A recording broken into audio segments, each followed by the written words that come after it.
大家好，我是阿佑，今天我们来看一台跳票很久的产品，当贝的 S7 Ultra Max， 深度扒开它的优点、缺点，以及它是怎么实现这么高数据的。我们先来看一下它的参数啊，亮度呢是5800 CVA， 原生对比度呢为8000:1，投射比范围也非常给力啊，为 0.98 到 1.6 的一个投射比。产品的噪音啊更是只有24分贝，镜片呢为17片式镀膜成像规格，61毫米直径的一个镜头。对比竞品啊，以上的亮度、对比度、镜头、噪音都可以说是碾压级的领先。我们直接来实测啊，100寸下的白色画面的亮度呢最高为505尼特，即使是影院模式下也已经是图榜的一个状态了。在我的实测数据库天玑榜中啊，排名第1。我们来看一下这台机器的实际画面的一个亮度有多夸张。当贝这台投影机有多亮啊？我现在是在225寸下，然后我是平时拍其他产品的一个大概的一个设置啊。我把相机它的画面已经是完全过爆了，我把相机稍微调一下，我把光圈调到 F8，它还是过爆的。我们要把这个亮度再往下调一点，我们大概调到500-600的时候，能大概和我们肉眼看到的这个实际画面的亮度是接近的。然后我们直接看一下画面，完全是亮爆了的。然后手机拍的话，它是没有办法拍3色激光的。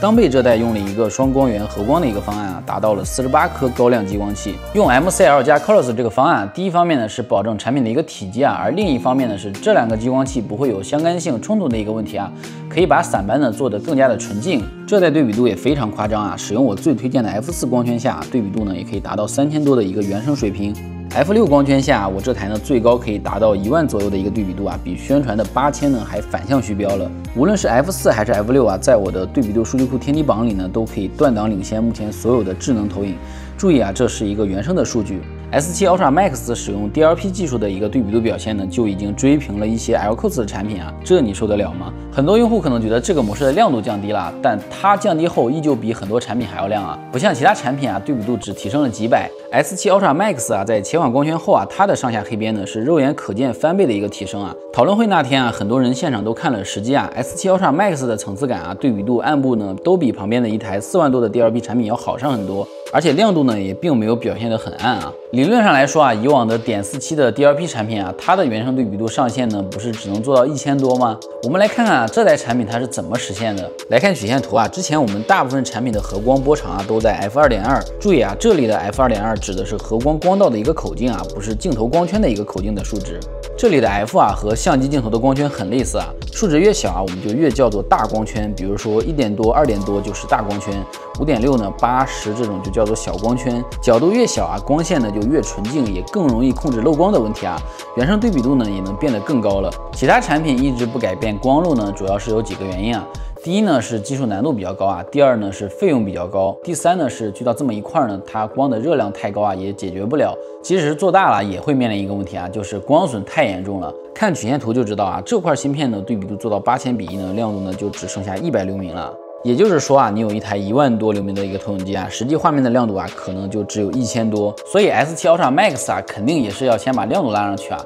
这个合光呢，如果继续做2.2的光道啊，那亮度肯定就不止6000这么多了。大家常说的啊，就是现在在堆亮度已经没有意义了，已经足够高了。离 LCOS 最大的差距啊，还是对比度这个鸿沟。当贝结合当下的亮度啊，以及技术的上限，做了一个更机智的方案，就是 F3 的光圈角啊，再配合 F3 的镜头光圈。可以来到3000多的一个原生对比度，也是完全相同的原理啊。光圈越小呢，光就越纯粹，对比度呢也就越高。光圈调节啊，在很多高端投影机上也是存在的啊。比如说我这台 JVC， 光圈越大，画面的对比度就越高，黑位呢也就越好，但投影机的画面啊也会越暗。光圈在这种亮度不高的 LCOS 投影机上还好啊，但在这么多高亮激光器的3色激光上啊，热量呢就成了很大的问题了。S7 Ultra Max 呢这代一方面呢是用了更好的材料啊，而另一方面呢是做了3组的光圈片去分担它的热量，最终才造就了这么天才的方案啊。不得不感叹一句啊，当贝呢不愧是专业做系统的啊，这个 UI 设计真的是超级好。切换时啊还有一个机械的咔嚓声啊，这个声音真的是超级好听，大家到手后啊可以试一试。如果你想要开灯看啊，平时可以用 2.2F 的一个光圈啊，真的亮度超级爆炸。如果你使用影院环境啊，或者切换到关灯看啊，或者需要沉浸的时候，可以再把光圈调整到 F4。这些其实还不是这台机器最贵的地方啊，这台机器最贵的地方啊是这个镜头，这玩意儿开模真的太贵了啊。投影机这个销量来说啊，开模一支镜头呢是很难回本的啊，所以你会发现啊，镜头好的产品啊非常少，要不就非常的贵，投影仪也不敢去卷这个东西啊，去透明这个东西。一般高端的产品啊，你会因为镜头要付费，可能光镜头的造价就够买一台产品了。S7 Ultra Max 啊，这款镜头是和 JVC 同厂做的，我们可以来看一下规格。一般投影呢都是42毫米直径4片式镀膜成像的一个规格啊，这款 S7 Ultra Max 啊，直接给到了我们10片式镀膜成像61毫米直径的一个规格，不是不做的更大，而是这个体积下的机器啊，就只能做这么大了。既然花了上百万的开模啊，肯定做的就是能量产一步到位的一个镜头啊。镜头决定了你的画质解析力的一个上限啊，这波真的我觉得要给当贝点个赞啊，终于把投影机最重要的一个东西做好了，这点真的很不讲武德啊。如果这个别家要跟的话，还是挺有压力的。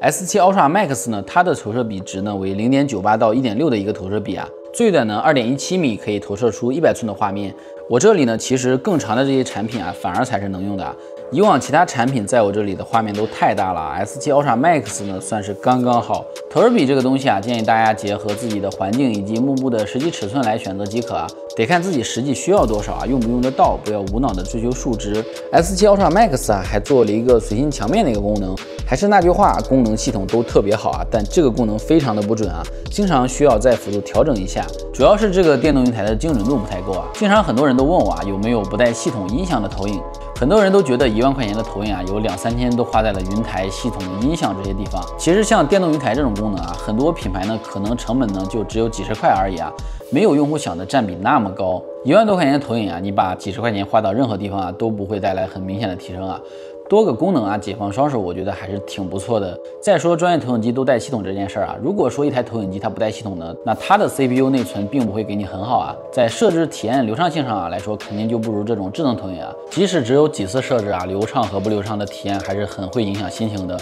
万一你需要某个东西呢，那方便和自由度上啊，肯定会给你更好的体验。就比如说投影机的米家控制，你可以通过语音遥控来开关投影。如果你自己想给你的投影机做影控啊，那就远不止这么多钱了。来看画质方面 ，S7 Ultra Max 呢这边给了很多的模式啊，同时真的就是这个 UI 啊做得很漂亮，一目了然。这上面当贝真的花了超多的功夫啊，延期618前没发呢，就是想把颜色做好。这些模式完全是按照不同产品调教的啊。像家庭影院呢，对标的就是索尼风格，使用的是苹果 Display P3 的一个色域标准啊，这是我最喜欢也是我最推荐的一个模式啊，颜色和我平时看的苹果的画面是比较接近的。专业影院呢对应的是 P3 色域，这个模式特别的牛逼啊，复刻真正的影院 DCI 标准，还原母带8颗投影的风格。这台投影机的画面啊，真的有大机器带给你的那种阳光感、立体感。喜欢这个风格的千万别错过。真彩影院啊，对应的是 BT2020 的一个色域啊。产品呢还有定制影院大师，里面有各种调教好的色彩风格。在目前投影机色准这么卷的今天啊，很多人看到画面的第一感觉不是准不准，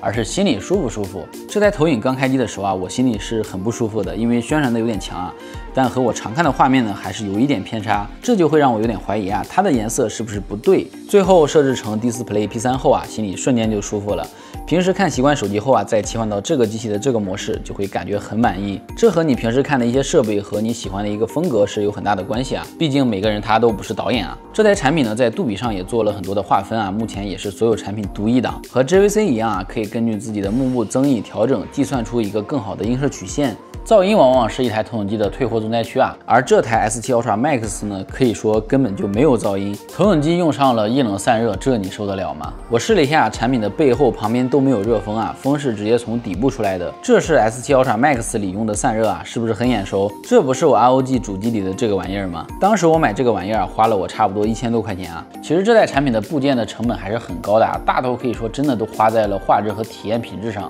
夸了这么多啊，我也来聊聊这台产品的一些缺点。缺点一啊，首先是这台遥控器非常的垃圾，不带背光，没有自定义按键，也没有 HDMI 切换的一个按键，希望后面可以给我们升级一下遥控器啊，哪怕我们自己加钱买都可以。缺点二呢 ，Offset 呢为100%的一个偏轴啊，并且没有镜头位移，这对投影机摆放在茶几、吊装什么的环境啊，倒是没有什么影响。但如果放在沙发后面这种幕布中心位置使用啊，就不合适了。可能这代只想着吊打有伤就算了，没想着能做成一个超级专业的影院机。缺点三啊，云台精度不够，导致记忆功能不太好用啊。日常投天花板白墙用户呢可以忽视，多目玩家呢就有点没法精准对齐了。往好点想啊，这可能就是用户说的没有把钱好好花在这些花里胡哨的功能上吧。缺点4啊，目前对比 LCOS 的一些产品啊，还做不到真 4K 120赫兹，但它的对比度、层次感真的是要比 LCOS 技术要好很多的，比 LCOS 的产品亮度、玩法、噪音以及价格呢，都会有比较大的优势啊。散班方面啊，也没有一个标准啊，有一个体验过的网友啊，分享这代产品呢，在菲尼尔木上啊，也是可以用了。